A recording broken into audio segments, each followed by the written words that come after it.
To the devoted listener, welcome back. Welcome back. This is Lecture 3 of the Dark Knight Rises series, and we are going to, continue where we left off. For the people who haven't watched The Dark Knight Rises or don't really know what's going on, then you should click above here on the YouTube link. But for the people that have seen, we're at an interesting point here. This is a very, very interesting point, and I like what they do here. I really have a lot of respect for Christopher Nolan, and he's the director and all the films that he's been making. And the way that I love Interstellar, I love Inception, and I also really love this Dark Knight trilogy. He just nailed it.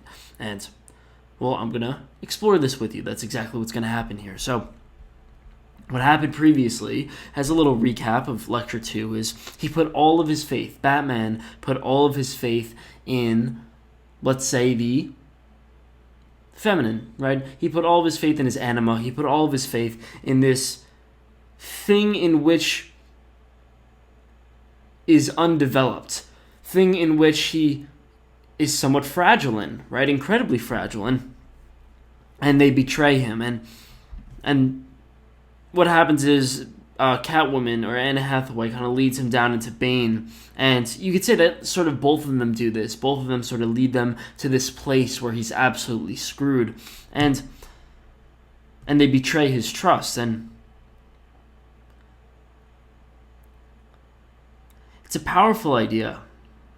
It's a powerful idea, and I think this is the perfect transition point. It's like when you put your vulnerability into somebody, when you put your trust into somebody, when you give them some sense of value, then you're also giving yourself the larger potential for harm. You know, that's something that you'll see in an intimate relationship. It's a very simple idea. It's like the more that you like them, the more that you get to know them, the more that you love them, the more that they have the potential to hurt you. It goes the same thing with a friendship, the same thing with a trusted advisor, whatever it is. So long as you place some sort of value onto them, then they have the potential to hurt you. And, you could see this, right? You could say a stranger walks up to you on the street and gives you some sort of, let's say,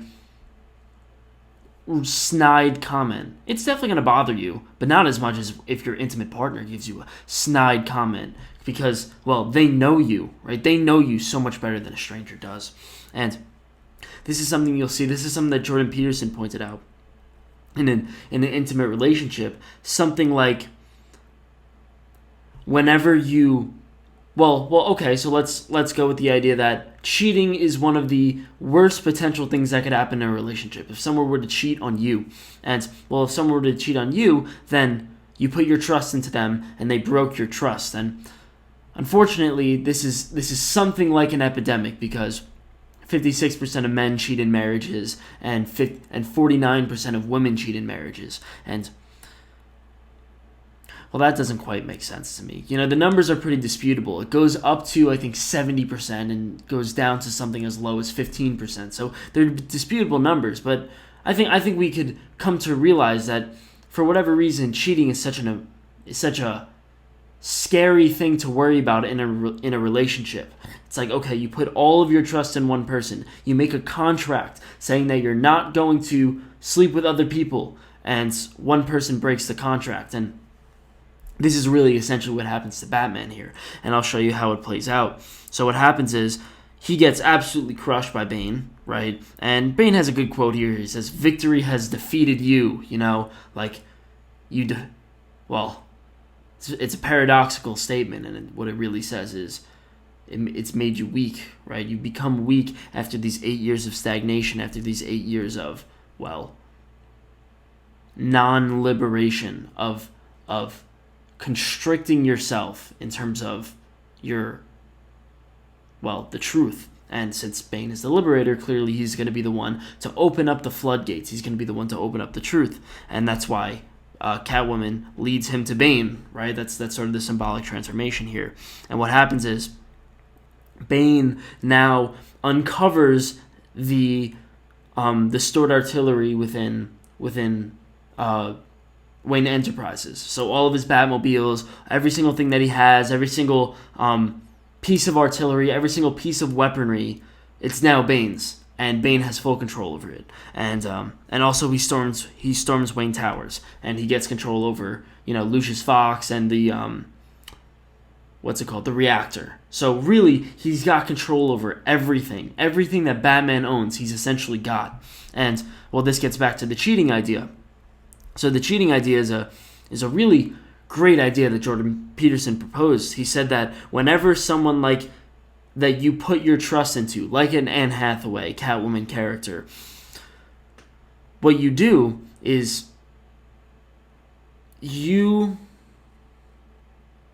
let's say simply you put your trust in them, right? And you find some sense of security within them.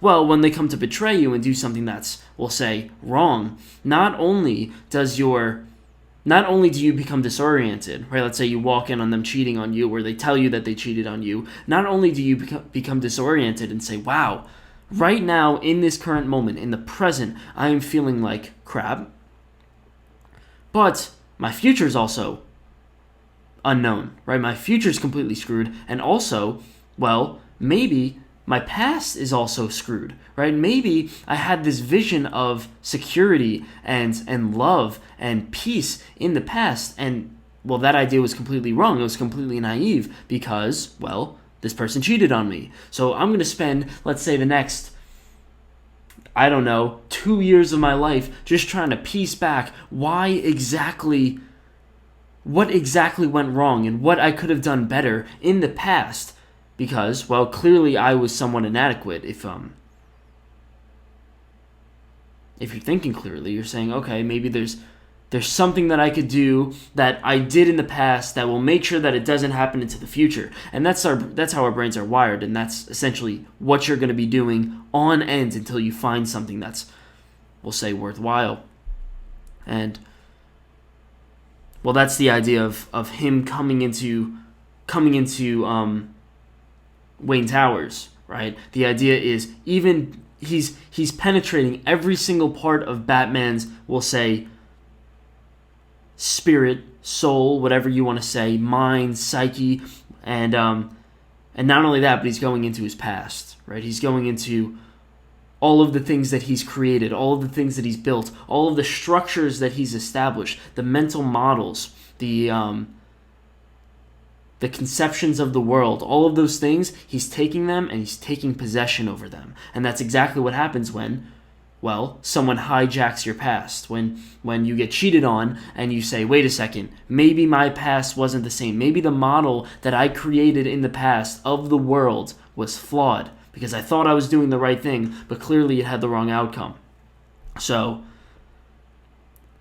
that's a really cool idea. And I actually noticed this happened in my own life, and you could take it out of the idea of intimate relationships. It happened with me and my friends. So, actually, in this case, I was the we'll say, perpetrator. I was the one who did the thing wrong. I made a mistake, pretty bad mistake, something like that. And it was a friend that I really care about. So, what happened was I made this mistake, and it was a public mistake. I did it in front of a lot of people, and I'm out with him, and I betrayed his trust, right? I betrayed his trust in a pretty, we'll say, in a way that betrays someone's trust, right? Like no one really likes to have their trust betrayed. And for the next, we'll say, 2 weeks to 2 months, he was mad at me, and observably so, right? I could, in that moment, I could picture exactly what's going on in his mind. He's saying, okay, I thought he was trustworthy, but clearly he broke my trust, so clearly there's some sort of disconnect, and maybe I don't really trust him at all, right? Maybe I shouldn't even give him, maybe every single thing that I knew about him was completely wrong, because I found one thing that was wrong with him. Who knows how many different things are wrong with him, and fair enough. And then there was something that I had to come to grips with, because the thing that I did that was wrong wasn't something that I knew was wrong at the time, and he had to sort of explain it to me and explain how it affected him. So I also spent, we'll say, maybe the next week to 2 weeks, just literally, it was the only thing on my mind, trying to wrap my head around well, what did I do wrong? How could I have done this right? And how is my model of the world wrong? And both of us were sort of going through this, we'll say, troubling time. And God, that's not easy, right? Like it was probably one of the most stressful things that I've had to go through in a very long time. And it's painful because you're literally having to change your model of the world. I think I came up with an interesting thought experiment today, actually. The thought experiment is really simple. Take someone that you really know and that you really love. We'll go with sister, brother, friend, intimate partner. First, let's acknowledge the fact that you don't know every single thing about them, because there are some things that they really don't want to tell you. And you know that. And you know that because there are some things that you have that you really don't want to tell them, right? We've sort of established this. And there's some things that you don't tell your best friends, right? These inadequacies that you sort of keep. Maybe it's something that you did that was really, really wrong, or a thought that you've been having that doesn't really, mesh with the world and the way that society has been structured, or whatever it is. You have these things that you just don't tell other people, and they have the things that they don't tell you. And I asked this question. I said, what would happen if let's say this person, right? This person told you everything. They told you literally everything. They revealed, let's say, the most monstrous, demonous parts of themselves. All the times that they betrayed people, all the malicious acts that they've done, all the times that they've cheated, lied, literally everything. And they revealed all of that to you. Let's say you had so what's going to happen, right? You had a picture of what they were like, and it was probably a little, it probably had a little rose-colored lens on it because they selectively disclose information to you. They don't tell you about the monstrous part of themselves. But now, let's say they tell you everything. Would you still be friends with them? That's the question. And would you still like them? Would you still want to know them? Because, well, first of all, there's a reason why they haven't told you that. And one of those reasons is because they're afraid that if they tell you that, you're not going to want to be friends with them. Because there's a lot of crappy stuff that we people do, think. We all have the things that we sort of hide inside of us. And, well, the real question is, given this new information, given this new, let's say the new map of the world that you're going to have to create around them, because that's exactly what you're going to have to do. You're going to have to reconfigure your past because you're going to have a clearer picture of them, and you're going to sort of kind of piece together, oh, that's why they did that, that's why they did that, that kind of makes sense. And now you're going to have a new picture of not only that, but you have a picture of who they are. It's the same idea with the anima, right? Before, let's say you projected some sort of image on them, right? You projected an archetypal, strong image on them, whatever it is, right? Strong friend, father, mother, brother, sister, someone I could joke around with, someone I could have a serious conversation with. And you paint whatever characteristics or image on them, and they shatter that image completely. What do you do? What do you do? Do you still want to be friends with that person? Because they're not the same person that you were once friends with. I don't even know the answer to that question. And I don't even think that I can come up to the answer with that question because it's just so complicated. I would seriously doubt my ability to still be friends with that person, given the malicious, awful things that they've done. And I think, therefore, there's a reason that we sort of hide our vulnerability. We hide some of the awful things that we've done, even though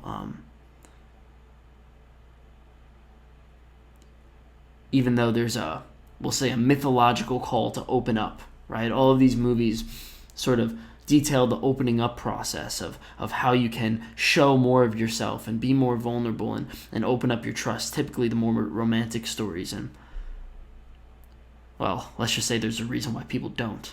And it's incredibly naive to believe that we should just open up completely. You know, I take a lot of classes in therapy and counseling and psychology and all these, and a lot of people just don't have the grasp of that. They're like, okay, why don't we just all sort of exist in some perpetual state of harmony, let's say, where everybody shares everything and nobody's really locked up. And, well, I told you about my social experiment. That was the basis for the social experiment of okay, so tell me every single thing that's wrong about you. Tell me your deepest, darkest secrets, and nobody's going to say that, because that exact reason. I think that's the main reason why we wear clothes, right? Why do we wear clothes in the first place? You look at people like Native Americans and more primitive tribes, they don't really wear clothes. And the reason kind of why we wear clothes is simply because I'm putting up a barrier of myself. I don't want to show the vulnerability that exists beyond me or exists within me because, well, this is actually another Jordan Peterson idea that I'm kind of expanding upon. What he says is something simple as, what is your biggest fear? Or what is the biggest fear that exists in dreams? Probably the biggest fear is where you are in a dream and you're standing in front of a public giving a speech and you realize that you're naked, right? And you're embarrassed and you sort of run away. And the idea there is that being naked means being vulnerable, right? And Jordan Peterson relates that to the Adam and Eve stories. In the Adam and Eve stories, Eve and Adam realize that they are naked and therefore go to clothe themselves up. They go to give themselves some sort of protective, clothing to guard themselves, to give them some sort of, defense against the world. And,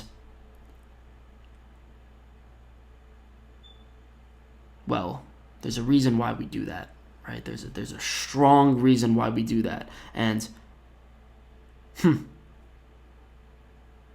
moral of the story is, if you don't believe that, if you believe that we should just be completely open, then walk around without clothes. That's a good way of ending it. So let's move on. And Bane talks about being in the League of Shadows. We'll talk about that later. And he throws Batman into the pit. And this is where we get to talk about the lowest parts of the human experience, the shattering of the naivety that Batman once had. Let's say the rose-colored glass that we were talking about before. Because what happened was you put your trust into somebody, and this is why I think this story is really, really incredible. It's like, what happens if they completely take it and shatter it? What do you do? And the question is, you suffer, you torment, you get absolutely crushed by it. And this is what Bane says.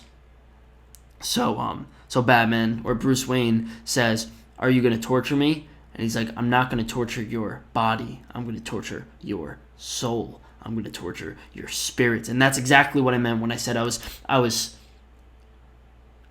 deliberating my actions and changing my model of the world for about 2 weeks. Like, that period is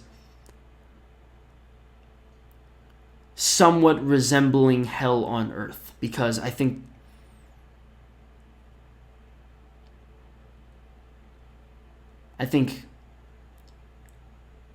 I don't want to say there's nothing more painful than that, but because obviously that would be incredibly naive, but there are few things as painful as just the absolute anxiety and the absolute, we'll say, pain of having to restructure your model of the world in such a dramatic way, and a friendship hanging on the balance. That's not easy. So So that's what Batman struggles with, and what you have here is really the torture sort of idea.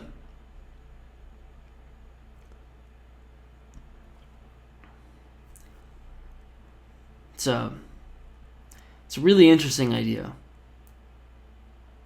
It's like, okay, you get put into this cave, you get put into this suffering.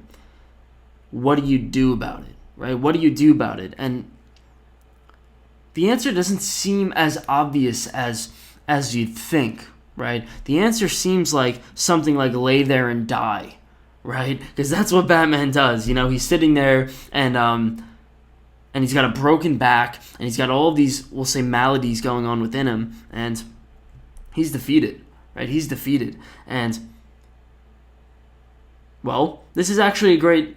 So the movie does a great job at explaining this. I don't even think I need to do too much, well, deep analytical commentary. I think given the lens that we have, I think we're going to be able to explain this pretty well. So what we have right here is the spirits of the cave. So Batman goes in here and he meets a few people, and let's see who he meets, right? So first of all, he meets...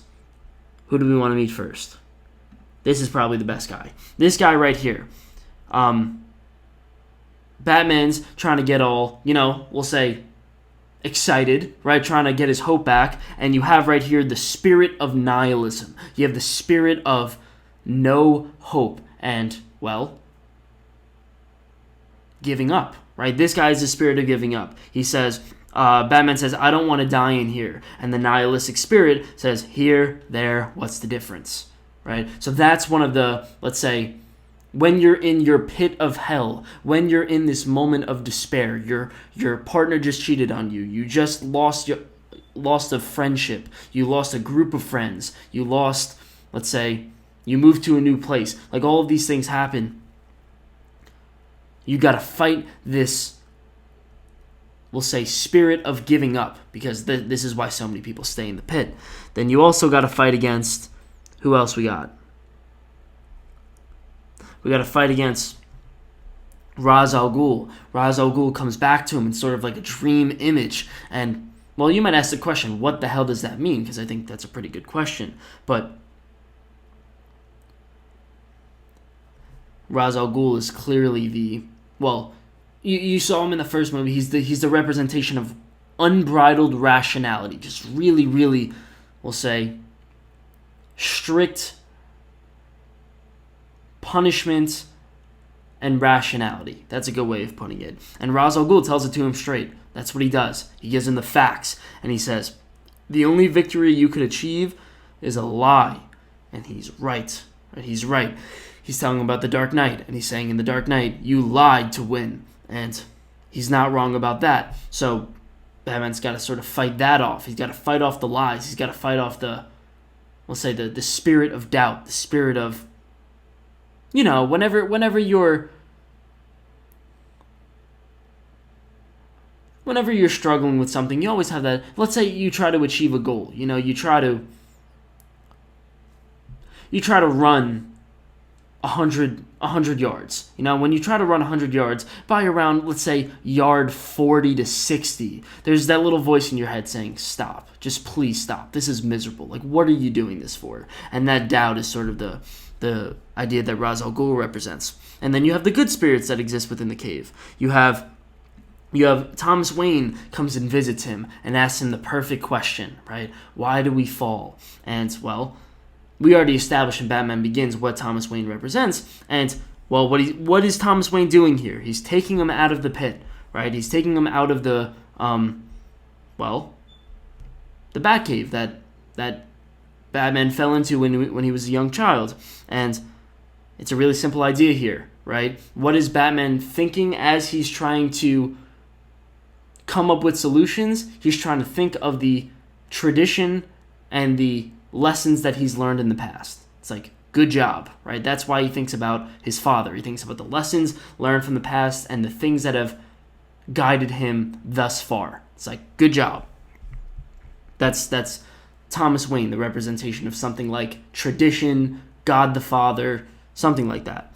Then you also have a representation here. It's the stories, right? It's a representation of hope, and this is really the spirit of hope. It's one story. It says only one child has ever made it out, and we find out in the end that's Talia al Ghul. And then we also have one final spirit, or two final spirits. One final spirit is this figure of the self, right? The spiritual wise figure who's he's the blind doctor, and he sort of comes in and just sort of gives him advice. We could say he's the regeneration of new advice. So let's kind of put those all together and say, when you are in a difficult point, right? When you are at this low point in which we are speaking of, what are the spirits that you are fighting against, and what are the spirits, the characteristics, personalities that you need to make it out, right? And how could you sort of navigate the two?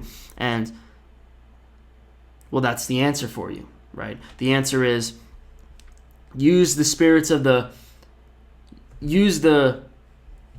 self spirit right here, this doctor, to generate new ideas, but also base your ideas off the past. Don't discount the ideas that why do we fall, right? Why do we fall? What is it? So we can learn to pick ourselves back up, something like that. So you generate new lessons, but you also take the lessons of the past, and then you also never give up hope. That's the good answer. What do you need to worry about? You need to worry about the pathological beliefs here of nihilism, and also you need to worry about this little counter, this little doubter in your head who's saying, maybe you could use this in the real life example.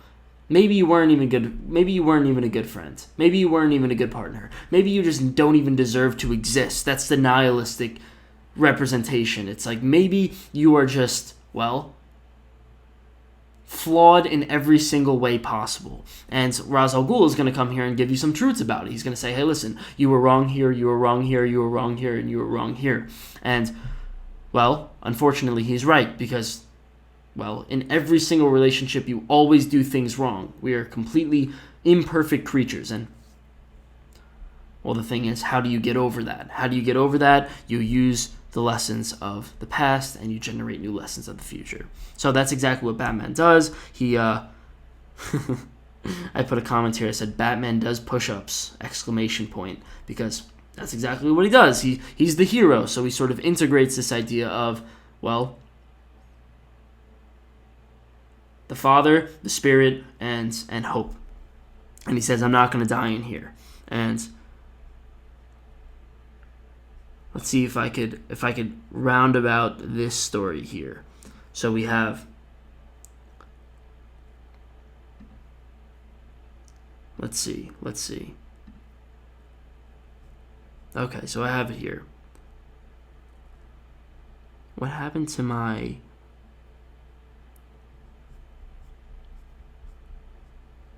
Oh, it's here. Yes.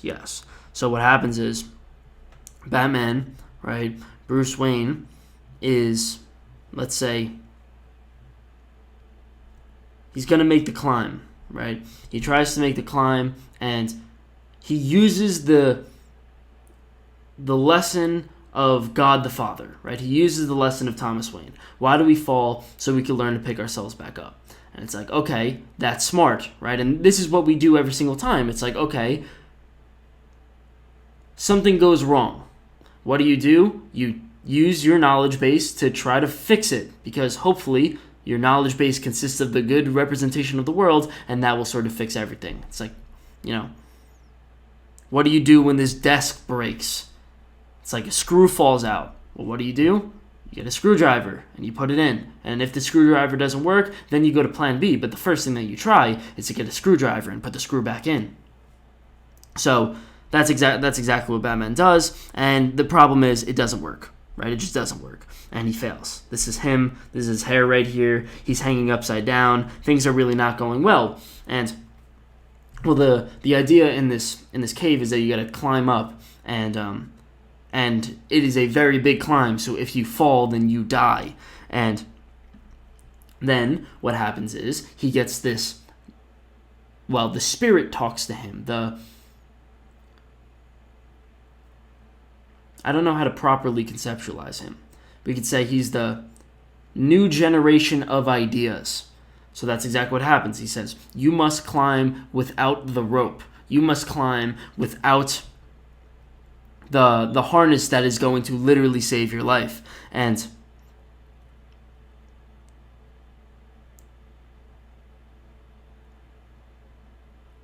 first I wanted to relate this idea to an actual documentary that's on Disney Plus right now that I thought was really incredible and kind of blew me away. And the reason why I watched it was because it's literally this exact idea. It's called Free Solo, and Free Solo is just a crazy, crazy story. Like, absolutely blew me away. It's this exact idea. So what this character does, or what this guy does, it's an actual story. His name's Alex Honnold. And what he does is he literally climbs, I think this was 1,500 meters. He climbs it with a harness, and things are all going fine. But when he decides he's going to climb this, I forget the name of the mountain. Not mountain, wall. Like, he's literally climbing up essentially like a rock wall with just a natural rock wall. And he's climbing up this wall, and you can see the ground here, right? See how high he is. And he decides he's going to climb without the rope. And this is exactly what Batman does. And I wanted to get a real feel for what it is that's so special about this, right? Why is it that climbing without the rope is so miraculous, and why do we care, right? Why do we care? And you could give the surface level of, you could die, right? But it seems to be a little bit more than that. It seems to be more of, if you have a harness, right? Let's say you go into... Okay, I'll give you the literal example first. So let's say you climb a wall and you have a harness, right? What are you doing there? What you're really doing is saying, I don't have full confidence in my abilities to climb up this wall, right? I need a crutch to take me through, because I'm bound to make a mistake, and I don't, want to die, right? I don't want that mistake to be catastrophic. But the unfortunate reality is the harness handicaps you a little bit. That's the problem, because you're not desperate, right? You're not going to... you have room for error, and therefore you're able to make a mistake. It's like, okay, let's say I fall with a harness. It's like I fall 2 inches, and then I could just get back on the wall and try again. Not really that much of a penalty for failure, but obviously going without the harness is going to kill you. So not only do you need confidence in your abilities, but you need trust in yourself, right? You need to be completely trusting in your own abilities and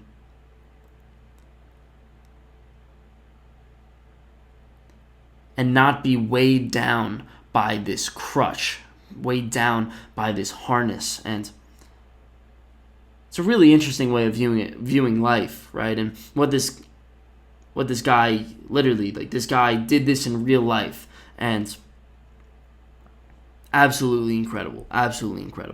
But anyways, the idea here, and now we can get to sort of like the archetypal idea, is,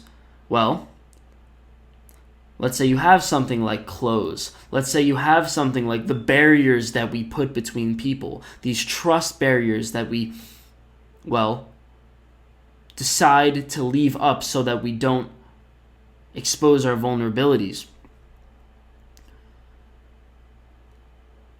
The answer to Batman here, the answer that Batman offers is be vulnerable, right? Take off your clothes, right? Open up. Do all of these things, because that is going to,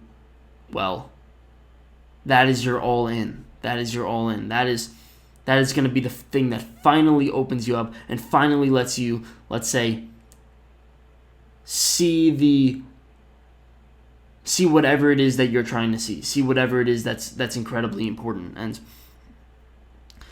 man, that's a tough idea, right? That's a tough idea. What he's saying is, when people have hurt you, when you have no trust in the world, trust it even more. Double down, right? That's an idea that was also put in the Dark Knight. It's like, okay, you're struggling here, you have failed. Try again, even harder. And well, that's a scary idea for most people. It's a scary idea. It's a strong idea, though. It's an idea that I saw mirrored in military tactics. I thought this was a really interesting story. It was a story of Native Americans, and it was Native Americans versus the Spanish. I think it was the Spanish. And the Spanish come in with their navy, and they say, okay, we are going to take this territory. We have to go to war with the Native Americans. I don't care about the ethics. Don't tell me about the ethics. Whatever. But we're talking strictly like war tactics right now. And the Spanish realized that they were outnumbered. I think it was 1,000 to 1 to these Native Americans. Clearly, they had better weapons, but they were outnumbered. And the men in the Spanish army were really doubting. They weren't really feeling it, and they were like, "Come on, like, why am I really doing this? We should just take the boats and just go back home. I don't really want this land." And the captain of the Spanish army, what he did was he burned the boats. He burned all the boats. And it's a really interesting idea, right? He says, plan B is not an option, right? I'm not giving you a harness. I'm taking away this harness. I'm taking away this crutch. And, well, if you're going to do it, you got to go all in. You got to go all in. And, well, they won that battle. Spaniards won that battle. And it was because it's like, I'm not going to hold anything back, and I am going to go all in into something. And, well, one of the recommendations that I have for people, just in general, is put your all into something, right? It's like, you know, it's so easy to sort of, and this is something that I see really often, it's so easy to say, well, you know, I'm kind of dabbling in this, and I'm kind of dabbling in this, and, you know, I don't really care about it. I'm just gonna kind of keep doing things that kind of amuse me. And the problem with that is something like, well, then what's the point, right? What's the point? You never do anything that you truly master and that you could truly reach your potential of. You know, I'll say that's one of my problems personally when I deal with hobbies. You know, when I deal with hobbies, what I do is sometimes, you know, I'll spend 2 weeks learning the piano, and then I kind of phase off on learning the piano, and the same thing with Spanish, and the same thing with a bunch of other things. And the reason is because, well, one could say that I have a harness, right? I have a harness. I don't want to dedicate myself fully to something. And, well, my recommendation is for one thing in your life at all times, dedicate yourself completely to something, because, well, that's going to make your life meaningful. That's going to be the thing that you could say, okay, I've actually built something. It's not like I've built a few structures and then it all falls apart and then I don't really care. I don't really want to look at it anymore. It's like, no, I've actually built a house. You know, I've built something that's worthwhile. And that's why you should go all in on something. A relationship, a project, your career, whatever it is, you know. At least when you're young. Do something that you're just all in on. And that's what Batman does. So Batman goes all in, gets rid of the rope, and, risks death, right? Risks failure. Because that's probably why people don't go all in on things, right? People don't go all in on things because there is the potential for failure. If you never say, if you never commit yourself to something, then you're never going to fail. And that's one of the things that I've noticed when people play sports. It's a really interesting phenomenon. When people play sports, there are the people that put their all into something. Let's say like Michael Jordan, Kobe Bryant, Mamba mentality, that kind of thing. Where like laser focused, locked in. And then you have the people who pretend like they don't care. And, this is playing basketball at, recreation. Like nothing really big, but you have those people who are super serious and put their all into it. But then you have the people who say, you scored on me right there, but I kind of let you, like, I didn't really care. I just kind of let you score. And I wasn't really paying attention or whatever. And, well, the question is, why don't you exert yourself? Like, then why are you here in the first place? And, well, the simple reason is, well, they're here because they want to exert themselves, but they're so afraid to fail that they're willing to not have any sort of goal structure, like winning the basketball game or stopping the person from getting to the hoop. They're willing to sacrifice that to avoid the feeling of failure if you put your all into that defensive play or you put your all into that game and you lost.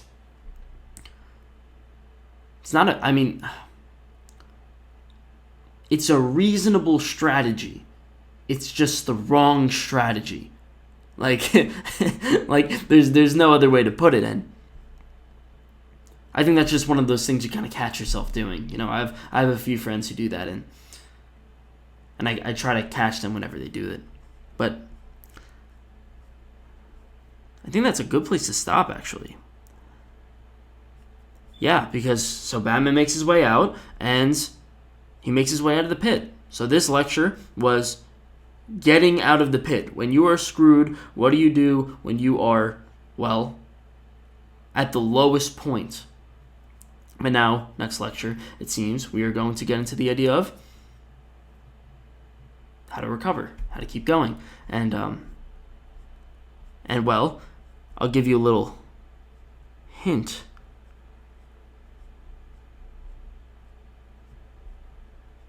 Maybe I won't because I can't find the slide.